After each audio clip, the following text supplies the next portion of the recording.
साथियों, आज हम पढ़ने वाले हैं रसायन विज्ञान कक्षा 12th, जिसमें आपका अध्याय 1 ठोस प्रावस्था है और जो आपका अध्याय 2 है उसका नाम है हमारा विलयन। पार्ट 1 से आपके आने हैं विकल्प और अध्याय 2 से आने हैं आपके क्वेश्चन। तो हम पढ़ते हैं अध्याय 2। तो आप सभी लोग कॉपी और पेन लेके बैठ जाएं, जिससे कि आपके अच्छे से नोट्स बन सकें, क्योंकि हम नोट्स भी बनाएंगे। तो आशा करता हूँ कि आप सभी कॉपी पेन लेके बैठे होंगे। तो हम देख लेते हैं पहला क्वेश्चन। पहला क्वेश्चन बोला गया है कि विलयन किसे कहते हैं, ये कितने प्रकार का होता है और समझाइए। तो हम जान लेते हैं विलयन किसे कहते हैं। तो प्यारे बच्चों, दुनिया में सबसे छोटी चीज़ क्या होती है? कण। कोई भी वस्तु बनी होगी तो वो किससे मिलके बनी होगी? कण से। और कण से मिलके हमारा क्या बनता है? परमाणु। परमाणु से मिलके अणु। अणु से मिलके बनता है हमारा तत्व। तत्व से मिलके बनता है पदार्थ, जिसको हम द्रव्य भी कहते हैं। पदार्थ से मिलके बनता है यौगिक। यौगिक से मिलके बनता है हमारा मिश्रण। मिश्रण हमारे 2 प्रकार के होते हैं, समांगी और विषमांगी। तो जो समांगी मिश्रण होता है उसी को हम क्या बोलते हैं प्यारे बच्चों? विलयन। क्या बोलते हैं? विलयन। तो आगे हम देख लेते हैं कि विलयन की परिभाषा आखिर क्या होगी। ठीक है, जैसे कि मैं आपको एग्जाम्पल के तौर पर पूछूं कि हमें बनाना है शरबत, तो हम क्या लेंगे? चीनी और शक्कर। तो मतलब ये है कि शरबत को बनाने के लिए कम से कम 2 चीज़ें होना आवश्यक है।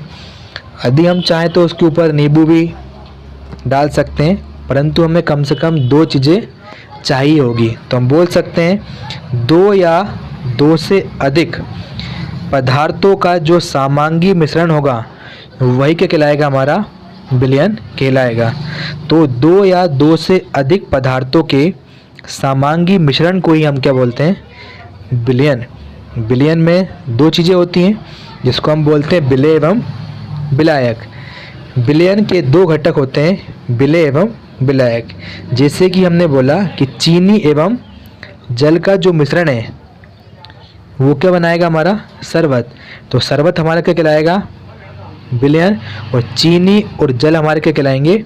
विलेय एवं विलायक। अब इसमें से विलेय क्या है और विलायक क्या है, और विलेय और विलायक होते क्या हैं, वो भी हम समझते हैं। तो मैंने कहा विलेय। तो जैसे कि अभी हमने बनाया था शरबत, तो शरबत हमने बनाया था तो हमने 1 गिलास पानी लिया और 1 चम्मच हमने क्या डाल दी? शक्कर, जिसको हम चीनी भी कहते हैं। तो चीनी की मात्रा क्या थी उसमें बच्चों? बहुत ही कम। ठीक है, या चीनी की मात्रा क्या उसमें?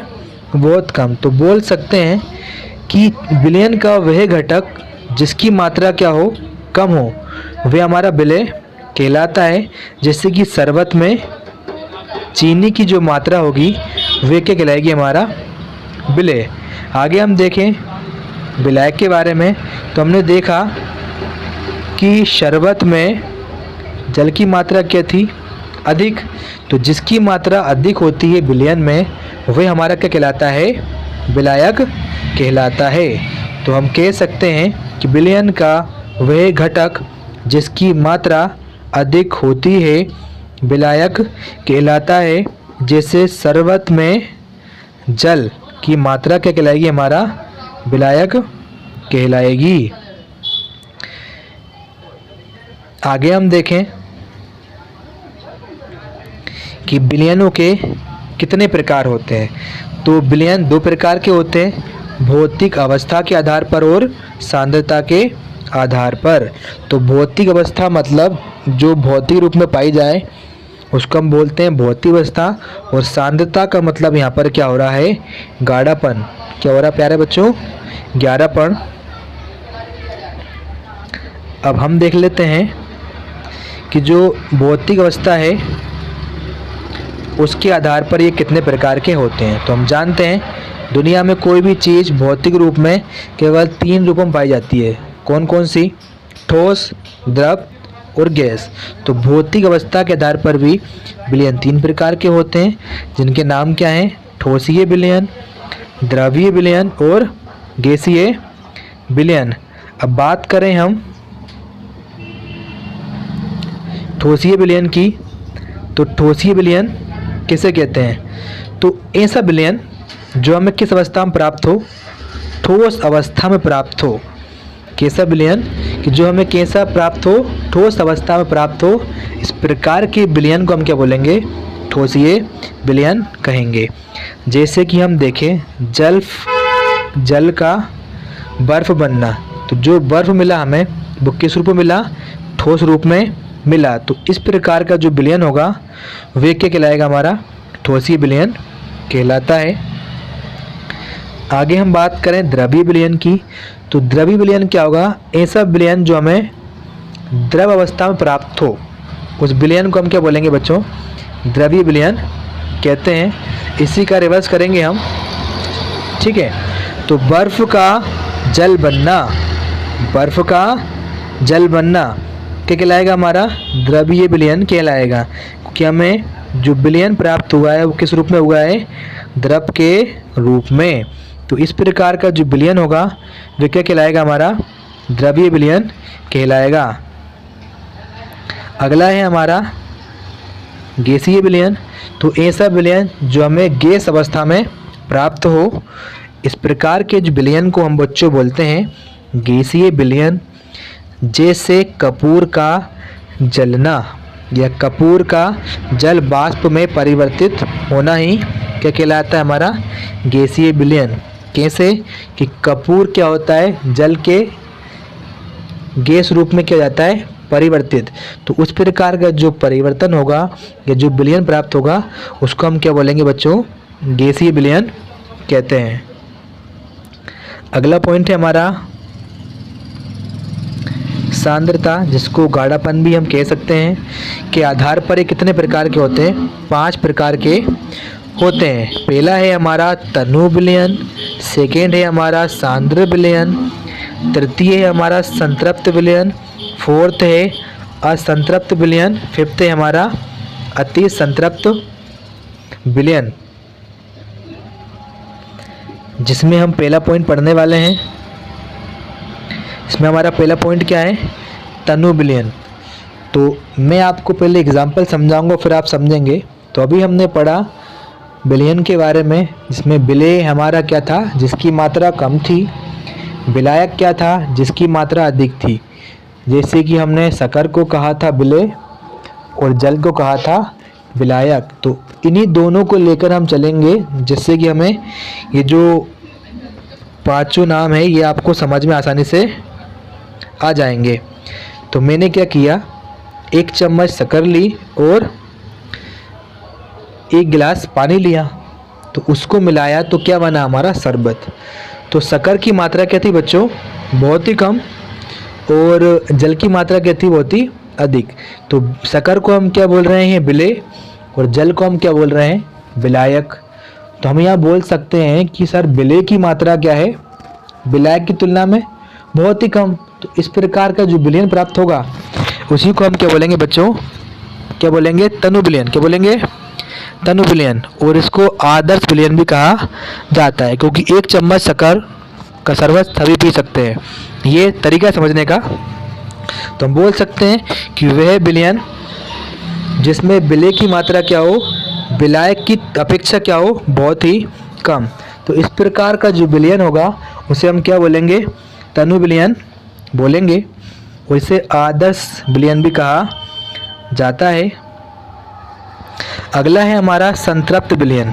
इसको मैं समझाता हूँ। मान लो कि 1 चम्मच की जगह आपने 2 चम्मच शक्कर डाल दी। तो पहले तो आप 1 चम्मच शक्कर डाल रहे थे पीने के लिए, अब कितना डाल रहे हैं? 2। तो पहले की अपेक्षा क्या हो गई? विलेय की मात्रा, मतलब शक्कर क्या हो गई? बढ़ गई। तो वह विलयन जिसमें विलेय की मात्रा क्या हो? अपेक्षाकृत क्या हो? अधिक हो। क्या हो? अपेक्षाकृत अधिक हो। अपेक्षाकृत क्या हो? अधिक हो। तो इस प्रकार का जो विलयन होगा बच्चों उसे हम क्या बोलेंगे? सांद्र विलयन बोलेंगे। अगला हम देख लेते हैं संतृप्त विलयन। इसको हम समझते हैं। यदि मान लो कि मैंने आपको 1 चम्मच के स्थान पर मैंने बोला कि आप शक्कर डालते जाओ। 3 डाली, 4 डाली, 5 डाली, 6 डाली, तो एक समय ऐसा आएगा कि आप शक्कर डालते जाएंगे लेकिन वो घुलना क्या होगी, उसके बाद वो शक्कर घुलना बंद हो जाएगी। मतलब उस समय के बाद वो शक्कर नहीं घुल पाएगी। तो हम शक्कर डालते जाएंगे तो एक कंडीशन ऐसी आएगी कि शक्कर नहीं घुल पाएगी, मतलब विलय की मात्रा उसके आगे हम नहीं घोल सकते।